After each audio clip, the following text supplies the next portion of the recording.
This hasn't really happened in our country before, where we've seen basically every school across the country close down. Um, what does it mean to shut down a school system right now?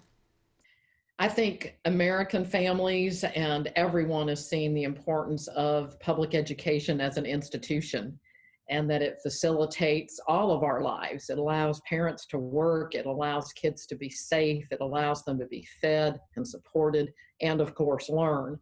And so, I think really a reopening will be lacking unless our schools open at least in some form or fashion. So, yeah, it's critically important, and it's never happened on this scale before, and certainly not in an environment like this with technology pretty ubiquitous.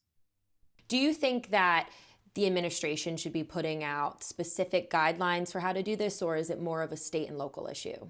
Well, of course, public education is always a state and local issue. The primary funding comes from state and local governments, and that's right and proper. We get that, but it's also a place for federal leadership. And I hearken back to my days with the Virginia Tech shooting or Katrina, and I think people are hungry for guidance, for support, for help, for expertise, especially something that is a national event, if you will. So, what I found in my days in public service, whether I was at the White House or at the Department of Education, was everybody took your call.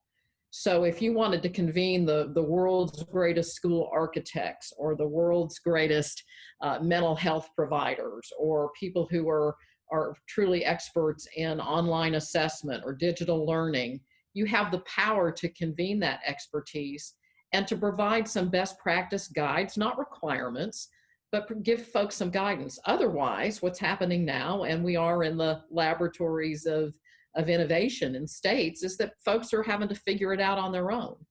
And we can learn from each other, and we can learn from experts.